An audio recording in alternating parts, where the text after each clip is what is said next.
Captain America brave new world ने box office पर धमाका तो किया, लेकिन क्या ये फिल्म सच में वो मास्टरपीस बनी जो फैंस एक्सपेक्ट कर रहे थे? रीशूट, इरेज कर दिए गए कैरेक्टर्स और अंडरवेलमिंग विलन्स के साथ ये मूवी एक क्रिएटिव मेस बन गई। तो आखिर यहाँ गलत क्या हुआ? ये movie Captain America Civil War के बाद अपने पहले वीकेंड में सबसे ज्यादा कमाने वाली दूसरी कैप्टन अमेरिका मूवी बन चुकी है, पर अभी भी इस मूवी को लेकर मिक्स्ड रिएक्शंस आ रहे हैं और हम खुद भी ये कहना चाहेंगे कि ये मूवी फ्लॉलेस नहीं है। अब captain America brave new world में कुछ बुनियादी कमियां हैं जो कि मल्टी एस्पेक्ट हैं, प्रोडक्शन इश्यूज से लेकर क्रिएटिव फ्लॉ तक। आज हम एक एक डिटेल में आपसे डिस्कस करेंगे कि captain America brave new world के साथ क्या हुआ। तो बिना किसी देरी के चलिए शुरू करते हैं। प्रोडक्शन की परेशानी। तो हम सब ये जानते हैं कि captain America brave new world पहले कुछ अलग ही तरह की मूवी होने वाली थी और फिर इस मूवी के लिए 22 दिन के रीशूट हुए और इस रीशूट को लेकर कई सारी झूठी रूमर्स भी फैलाई गई, पर उन सबको लेकर हमने अपनी before you watch captain America brave new world वाली वीडियो में बात भी करी है। पर हाँ, इस रीशूट से पहले ये मूवी कैसे होने वाली थी इस बारे में मैंने अपनी पहली ट्रेलर ब्रेकडाउन वीडियो में बात करी है, पर आओ आज थोड़ा डिटेल में बात करें। तो मूवी का ओरिजिनल प्लॉट डिस्क्रिप्शन जो सामने आया था उसमें बताया गया था कि कई सारी कंट्रीज मिलकर साथ में रिसर्च कर रही होती है तियामुत पर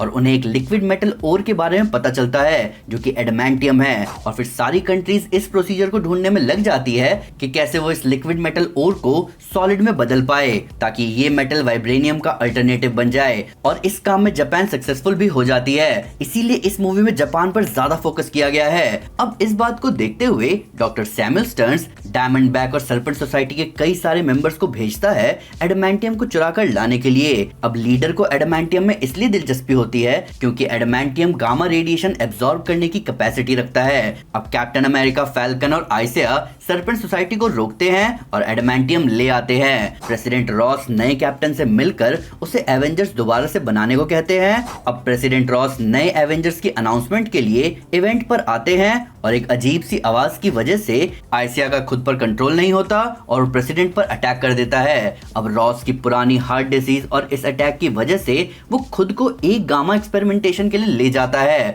और बन जाता है रेड हल्क। और फिर कैप्टन अमेरिका और फैल्कन रूथ बैट सेराफ की ब्लैक विडो के साथ टीम अप करके रेड हल्क को रोकने की कोशिश करते हैं और लीडर के वर्ल्ड डोमिनेशन के प्लान को फेल करने के मिशन पर निकलते हैं। तो मूवी का प्लॉट पहले ये होने वाला था और इतना सुनकर ही आप समझ सकते हो कि मूवी पर रीशूट का कितना असर पड़ा है। जिन्होंने भी मेरा पहला ट्रेलर ब्रेकडाउन देखा था उन्हें समझ आ रहा होगा कि मूवी अपने ओरिजिनल प्लान से कितना ज्यादा डिविएट कर चुकी है, पर इस डिविएशन का कितना ज्यादा असर पड़ा है इस मूवी पर, आओ उसके बारे में बात करते हैं। सर्पेंट सोसाइटी कहां गई? अब सर्पेंट सोसाइटी को फेज 2 से ही एमसीयू में लाने की कोशिश की जा रही है, पर उस वक्त प्लान्स को चेंज कर दिया गया था और अब इस बार भी जब ये होने को था तो दोबारा से रीशूट में इनमें चेंजेस कर दिए गए। मूवी से रोजा सलाजार और सेथ रोलिंस के पार्ट्स काट दिए गए और जियान कार्लो एस्पोसितो के साइड वाइंडर को दिखाया भी गया तो भी उनका कैरेक्टर एकदम हाफ बेक्ड लग रहा था। सर्पेंट सोसाइटी के पूरे सब प्लॉट को मूवी से रिमूव कर देने की वजह से साइड वाइंडर के भी एम और मोटिव बहुत स्क्रैम्बल्ड से थे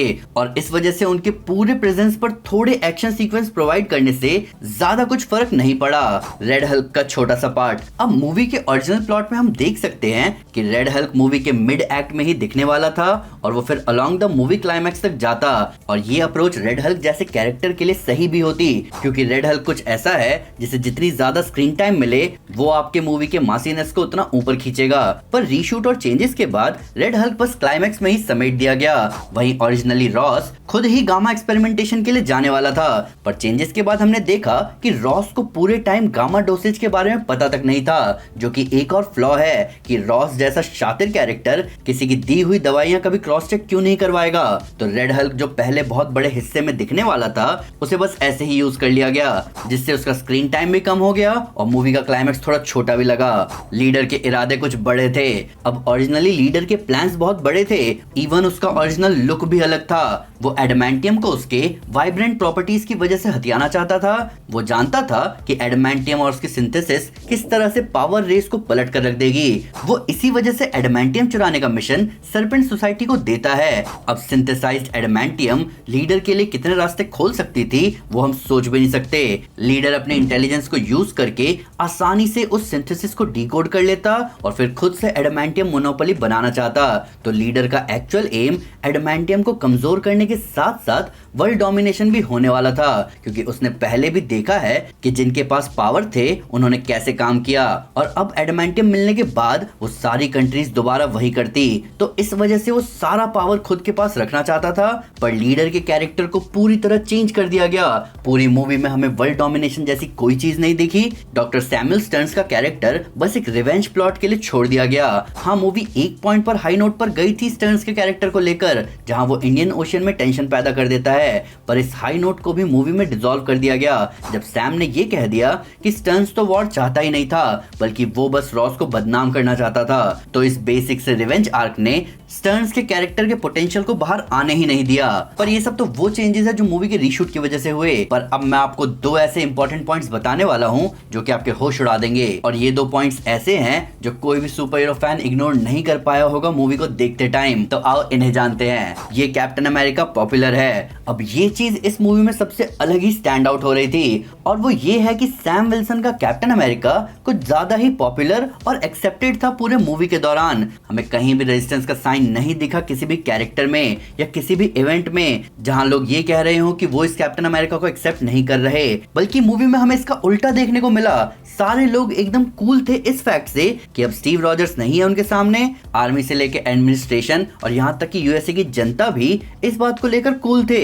हमें कहीं भी किसी भी तरह का डिसअप्रूवल दिखा ही नहीं सैम को लेकर। अब ये बात कॉमिक बुक रीडर्स के लिए ऑड बन गई, जबकि हम सभी सुपर हीरो फैंस ये डिस्कस भी करते आ रहे थे कि किस तरह वो इस मूवी में रियल वर्ल्ड वाला बिहेवियर भी एड्रेस कर सकते थे, कि किस तरह लोग सैम को एक्सेप्ट नहीं कर रहे हैं, और मूवी के प्रोग्रेस और एंडिंग के साथ सैम लोगों के पर्सपेक्टिव को चेंज कर देता मूवी में भी और हमारे रियल वर्ल्ड में भी। पर हमने ऐसा कुछ नहीं देखा। कैप्टन अमेरिका विंटर सोल्जर 2, अब कई फैंस ने मूवी देखते वक्त ये फिगर आउट कर ही लिया होगा कि इस मूवी के कई सारे सीक्वेंसेस सीधा सीधा इंस्पायर्ड थे captain America winter soldier movie से।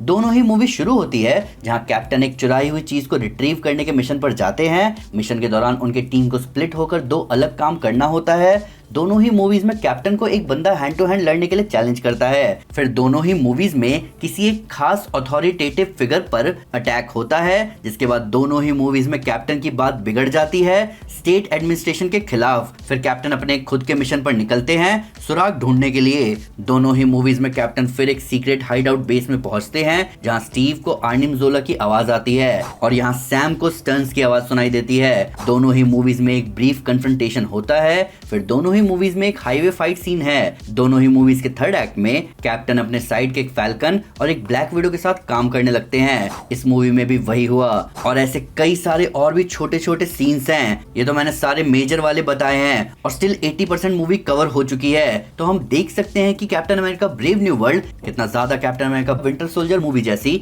बनने की कोशिश कर रही थी, जो कि गलत बात नहीं है, पर एग्जीक्यूशन एक बहुत बड़ा फैक्टर है। विंटर सोल्जर मूवी एमसीयू की one of the most balanced movies में से एक है। उस मूवी जैसा कुछ रिक्रिएट कर पाना खुद में काबिल तारीफ बात होती, पर बात वहीं आ जाती है कि उसका एग्जीक्यूशन फिर बहुत टाइट होना चाहिए था।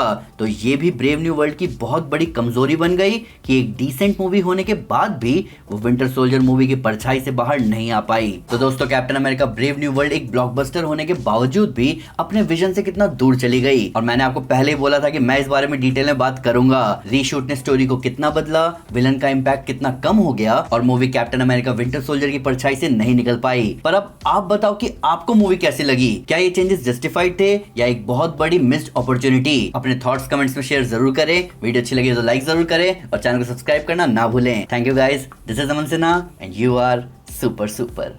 पीस।